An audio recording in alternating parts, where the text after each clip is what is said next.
आज नौकरी तो किस चीज की लड़ाई लड़ रही है? किस चीज की लड़ाई? आपने मुझे यहाँ बुलाया, आप मुझे सोशल मीडिया के माध्यम से देखते हो। साथियों, हमारा सब कुछ लूट चुका है। क्या आपको इस चीज का एहसास है? हमारा सब कुछ लूट चुका है। आज आप अपने बच्चों को स्कूल भेजते हो, ये सोचते हो पढ़ाएंगे, लिखाएंगे, बाबू बनाएंगे, अफसर बनाएंगे, बड़ी सरकारी नौकरी करवाएंगे। कहाँ पे करवाएंगे? मंगल में, मंगल ग्रह में, भारत में, धरती पे तो बची नहीं। यहाँ पर तो नौकरियां बची नहीं, सब गया, सब लूट गया। जिसने अपने 4 बच्चे खोकर, बाबा साहेब डॉक्टर भीमराव अम्बेडकर अपने 4 बच्चे गवा दिया, अपना सर्वस्व कुर्बान कर दिया।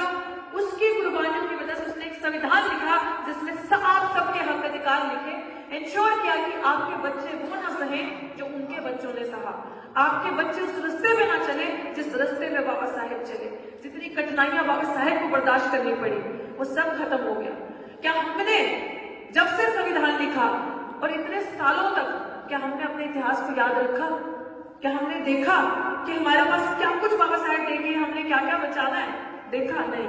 हमसे चूक हुई, ये गलती हमने की है, इस गलती को मानना हम सबकी जिम्मेदारी है। ये गलती हमने की है, लेकिन गलती मानना और गलती को सुधारने वाला सबसे बड़ा होता है। तो क्या वक्त आया अपनी गलती सुधारने का? हाथ खड़ा करके बताएं, गलती सुधारने का वक्त आ गया या अभी भी बचा है? साथी चंद्रबान जी, मंच पे बैठे साथी, कुछ बचा है? सुधारनी है ना? तो दोनों हाथ खड़ा करके बताओ, गलती सुधारनी है तो गलती कैसे सुधारोगे? कैसे सुधारेंगे गलती? यहाँ बैठे, घरों में बैठे या सड़कों पे उतर के? आपको पता है आज संसद आपकी आवारा हो चुकी है, क्योंकि जिन गद्दारों को, जिन दलालों को आपने वोट देकर संसद में पहुंचाया वो तो मुखबरी करते किसी और की, वो तो आपकी बात ही नहीं करते। वो 131 एमएलए एमपी, समझते हो एमएलए एमपी क्या होते हैं? समझते हो आप? मैं देसी भाषा में समझाती हूँ, क्या होते हैं? आपके नौकर। पता है आपको ये बात? बड़ा तगड़ा सूट बूट पहन के आएंगे आपके पास और बात करेंगे, शिक्षा के लिए लड़ेंगे, रोजगार के लिए लड़ेंगे, घर में हर गांव में लैट्रिन होगी, बाथरूम होगा, हर उज्ज्वला योजना होगी। सुना है आपने ये चीज? और बड़े सुंदर सुंदर कपड़ों में साल में या 5 साल में एक बार आपकी रिलीज पाएंगे आपका वोट मांगने। वो वोट दोबारा दोहरा रही हूँ जिसको बाबा साहेब ने अपने 4 बच्चे खोकर आपको दिए। आपको इंसान का दर्जा उस बाबा साहेब भीमराव अम्बेडकर ने दिया। आपको ये चीज याद रखनी है। मैं यहाँ पे क्यों आपको ये सारी चीजें बताने आई कि अगर एक लड़की लड़ सकती है अपने हक अधिकार के लिए तो सबसे पहली चीज आपकी जिम्मेदारी बनती है अपने बीच में से अपने ईमानदार साथियों को खोजना, ढूंढना, उनको चुनना और असली सच्चा नेतृत्व अपने गांव में, अपनी गली में, जिले में बनाना। और मैं आज क्यों ये दावे के साथ कह रही हूँ कि जो मेरे साथ मेरा भाई नरसिंह बिखड़ी खड़ा है, लड़ाई वो नहीं कि अच्छी फोटोज वीडियोस बनाओ, माइक से दो। दिल्ली विश्वविद्यालय की लड़ाई क्या है? राजधानी में जो चिंगारी लगती है ना, वो मॉडल पूरे देश में जाता है, पूरे देश में वो मॉडल चलता है। इनको ये क्या करते हैं आपके बच्चों के साथ? ये आपके बच्चों को जाति के आधार पे, नस्ल के आधार पे, रंग के आधार पे इतना प्रताड़ित करेंगे, इतना प्रताड़ित करेंगे। और हमारा गुनाह पता क्या है? आज जो छुआछूत है ना, आज जो डिस्क्रिमिनेशन, जिसे कास्ट डिस्क्रिमिनेशन, जिसे जातिगत भेदभाव कहते हैं, वो आपको इतना गांव देहातों में नजर नहीं आएगा जितना शहरों में नजर आएगा। आज यहाँ से चल के वो जो जातिगत भेदभाव यूनिवर्सिटीज में पहुंच गया है, विश्वविद्यालयों में पहुंच गया है, कॉलेजेस में पहुंच गया। क्यों? क्योंकि जब आप अच्छे कपड़े पहनते हो ना, अच्छा सूट बूट पहनते हो, अच्छी भाषा बोलते हो, अंग्रेजी बोलते हो, अच्छा कपड़ा पहन के अच्छे मार्क्स तो नंबर लाकर आपके अंदर दिमाग है, तो आप उस जातिगत भेदभाव का शिकार बन जाते हो। कौन कौन जानता है मेरे साथी रोहित वेमुला की कहानी? कौन कौन जानता है? जानते हो रोहित वेमुला को? जानते हैं? तो कल आज का तारीख है 16, ठीक 17 जनवरी को मेरे भाई रोहित वेमुला का क्या हुआ था? इंस्टीट्यूशनल मर्डर, शैक्षणिक हत्या।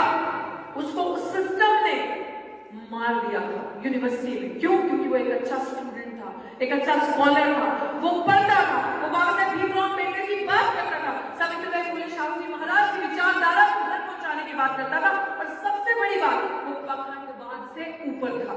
वो पखंड जो आपको धर्मों की आग में झुंझोला जाता है, वो उन आग से ऊपर था, वो उस पखंड से ऊपर था। वो अगर अपना मसीहा किसी को मानता था तो डॉक्टर अम्बेडकर को मानता था, अगर उसने प्राथमिकता दी तो शिक्षा को दी, और उसने लड़ने का तरीका सीखा तो संविधान के तरीके से सीखा, वो संविधान के तरीके से लड़ रहा था, वो एक लीडरशिप क्वालिटी थी उसके अंदर, वो आगे बढ़ रहा था, उसको इन्होंने मारा, पायल तलवी को मारा, प्रोफेसर चंद्रशेखर जम्मू यूनिवर्सिटी का उसका इंस्टीट्यूशनल मर्डर किया, IIT का अनिल और आयुष उसका इंस्टीट्यूशनल मर्डर किया, पर उसके बाद हिस्ट्री का प्रोफेसर हिंदू कॉलेज में प्रोफेसर समरवीर की हत्या करी इन्होंने। ये क्या है?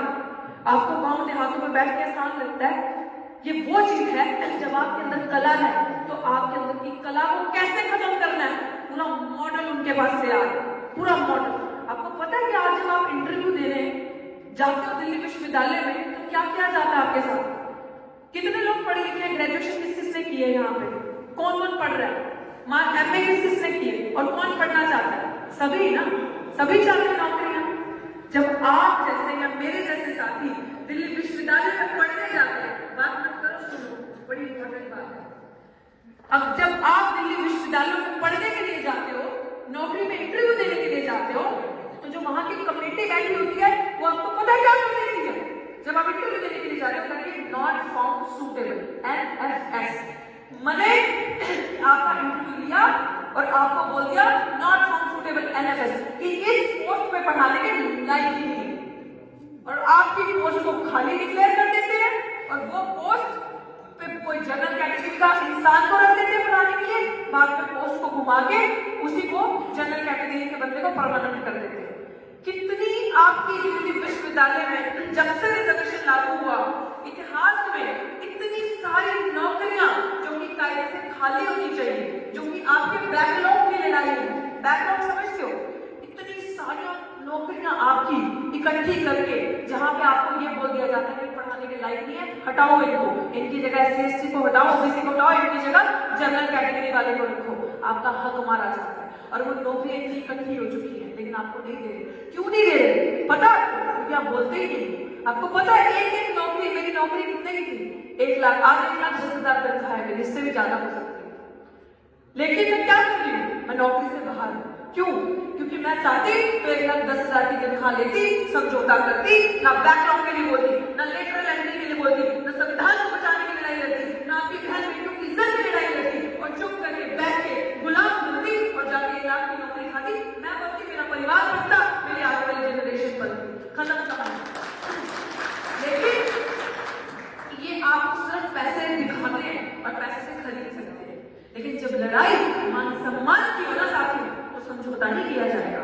आज संवैधानिक लड़ाई, मान सम्मान की जंग छिड़ चुकी है, और आप सबको उसी का साथ देने के लिए 19 जनवरी को सुबह 10 बजे दिल्ली विश्वविद्यालय पहुंचना है। आज से ठीक 3 दिन के बाद आप सब साथी दिल्ली विश्वविद्यालय में बताती हूँ क्यों आना जरूरी है वहां पे, क्योंकि अगर आप उस लड़ाई को बचाने नहीं आओगे, जो बाबा साहेब ने आपको अपना SC/ST एक्ट दिया, आपको पता है कि अगर आज आपको कोई गाली निकालता है, जातिगत गाली, किसी भी तरीके का मानसिक प्रताड़ना या शारीरिक प्रताड़ना करता है, या कोई भी आपकी प्रॉपर्टी को डैमेज करता है, आपकी जमीन को, ये वो सामान्य वर्ग का इंसान, तो उसको जेल की सलाखों के पीछे होना चाहिए। बाबा साहेब ने जो SC/ST atrocity prevention of atrocities act दिया, पता ही नहीं हमें, हम सोचते ही हमारे पास क्या क्या चीजें, हमने कभी एहसास ही नहीं किया, हम तो अपनी मस्ती में मस्त हैं।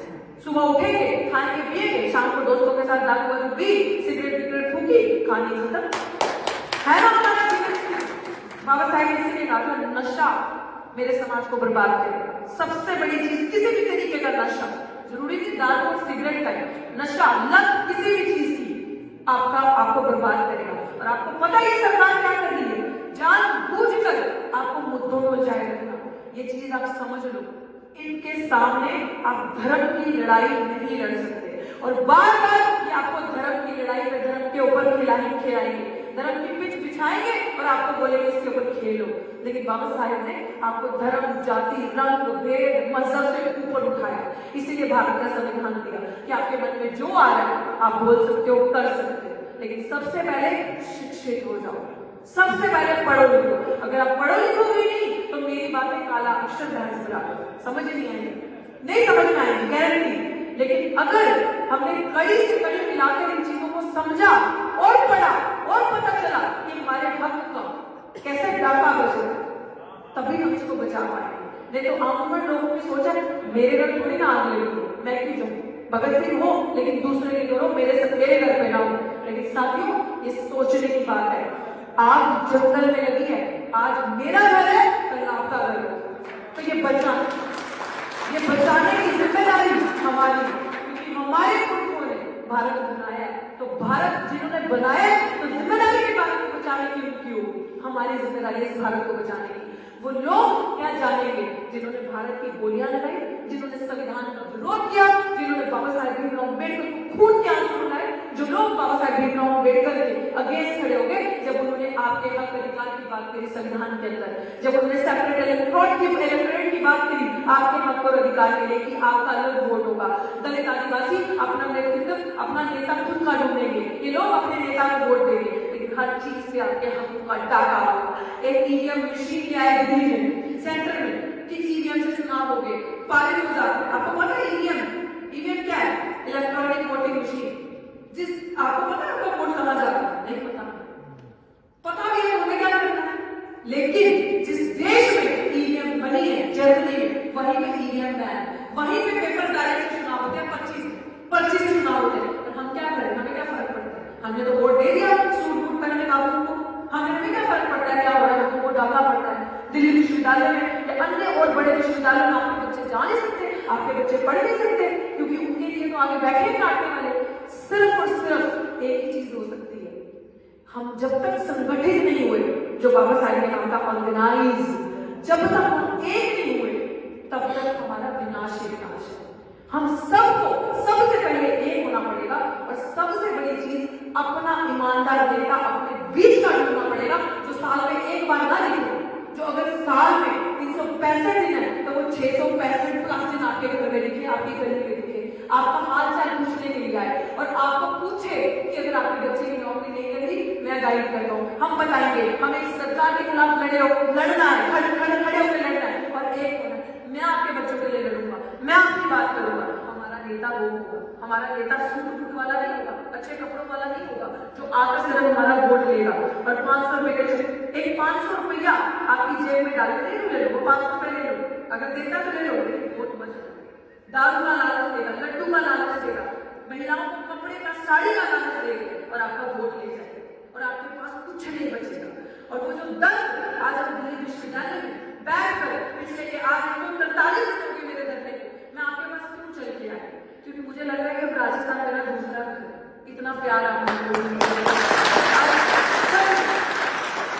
मेरा दिल इतना खुश है कि मैं चल के अपने परिवार को इन्विटेशन आमंत्रण देने आई हूँ कि 19 तारीख की इस लड़ाई को मजबूत करो, क्योंकि अगर हम यूनिवर्सिटीज नहीं बचाए, विश्वविद्यालय नहीं बचाए, तो आपके पास कुछ नहीं बचेगा। ना आप संविधान बचा सकते हो, ना आप शिक्षा बचा सकते हो, ना आपको रोजगार मिलेगा, क्योंकि वो लोग चाहते हैं हम रोजगार की आड़ में धरना प्रदर्शन करते रहे, सड़कों पर बैठे रहे, हम लोगों को फुर्सत नहीं मिले सोचने की कि कैसे लूट मार हमारे लोगों के लिए और हमारा जीवन जो है वो सड़कों पर बर्बाद हो जाए।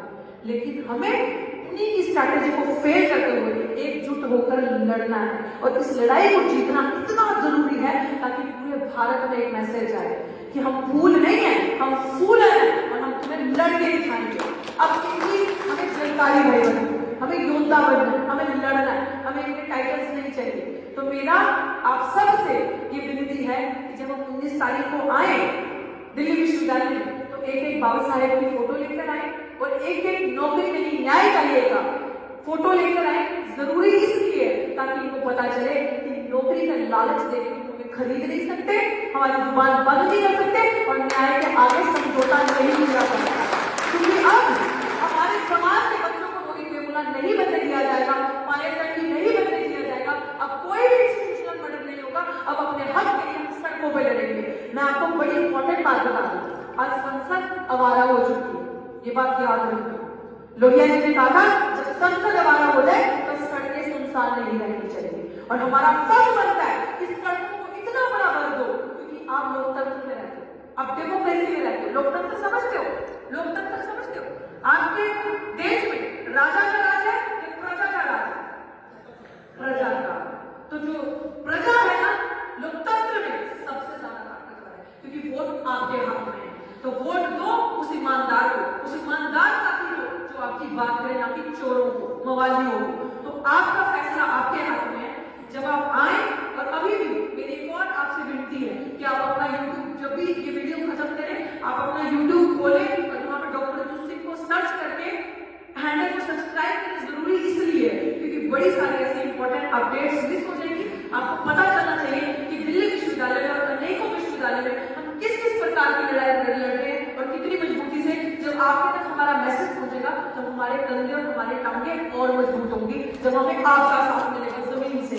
तो मैं ज्यादा वक्त नहीं दूंगी क्योंकि मुझे वापस दिल्ली विश्वविद्यालय पहुंचना, बोला तो मुझे क्या था 1 घंटा बोलना, लेकिन मुझे लगता है कि शॉर्टकट में सारी बातें कह रही है। आप सबका प्यार भी मिला, भरोसा भी मिला, विश्वास भी मिला, और मुझे विश्वास है पूरा कि आप लोग दिल्ली विश्वविद्यालय आओगे, अपने बच्चों के यूनिवर्सिटीज, कॉलेजेस और भारत का संविधान बचाओगे। भारत का संविधान हम लोग मिटने नहीं देंगे, खत्म होने नहीं देंगे, क्योंकि इस देश में दो ही वाद है, एक मनुवाद, दूसरा अम्बेडकरवाद, और जीत होगी तो सिर्फ और सिर्फ अम्बेडकरवाद की जीत होगी, मनुवाद हारेगा।